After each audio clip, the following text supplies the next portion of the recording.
fiction is super important because emotions are muscles and you have to train your muscles. So fiction makes you live hard things in a safe place. And in order that when you are confronted in your real life to things that are hard, you're prepared emotionally so you don't fall in front of the situation.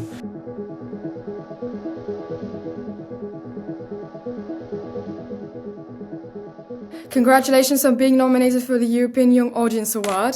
First of all, hello. I'm very happy to see you. How are you?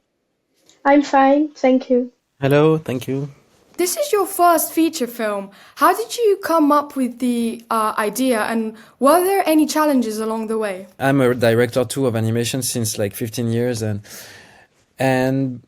as I'm a science fiction writer, at that time, it was in the 2020s, like I was feeling that during COVID, I was feeling that it was like we were living in a super bad science fiction movie in a way. I thought at that time that maybe science fiction writers were also in a way like responsible of the world we were living in.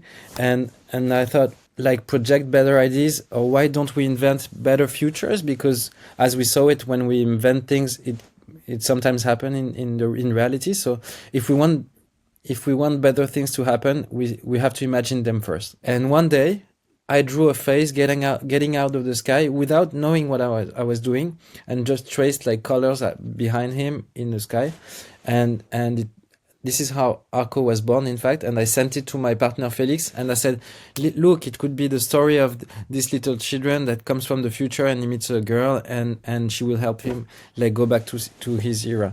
And he said, "Okay, let's do it." Technological innovation is something like a theme that is very prominent in the film in Arco. What is your opinion on AI? And do you think that robots will actually help humans one day, or do you think it's like a threat to society? I think that we have to learn how to live with AI because they are everywhere in our society. But AI don't have to take all the place, because in the movie, Iris don't have her parents, and there is a robot, so it's not the same.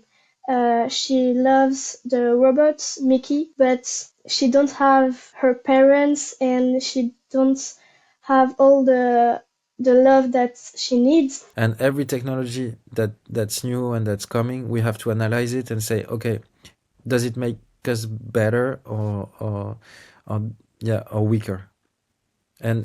But in the movie, I'm trying to show the coin on both sides, So, for example, Mickey, which is embodying AI, it's Mickey that saves the kids, but at the same time he saves them imitating an animal. So I always try to show it in different sides and to ask the question, are we okay for this? And it's not me to give the answer, it's the audience. Yes, that's what I think as well, because many people are scared of technology taking over the world. But what I loved about the movie was how hopeful and beautiful the world was portrayed in the film so positively. What was your experience doing the voice acting for Iris? It was amazing. It was the first time that I play a voice, and it was incredible. It was not only a microphone with the text, because we were in situation, in a scene that we have to sleep or to eat. We were in a table or in a bed. The voice is difficult to control when you don't do when you don't move, and I know that Ugo showed me how to control my voice, how to make good song, and I learned many things. Also, I was very intrigued by your animation style. It looks to me futuristic, but like traditional at the same time.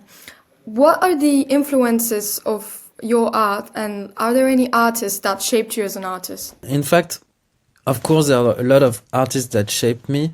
For example, Akira Toriyama when I discovered it when I was 7. I grew up in Guatemala, Chad, Mexico, like, and to me this was so new.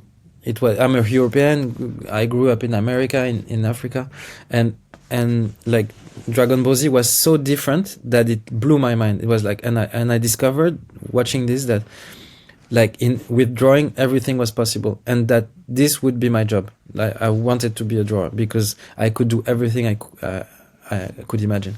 Well, thank you very much for giving us your perspective on all of the issues that we discussed. It was really nice, and good luck on winning the Young Audience Award. Thank you so much. Thank you so much.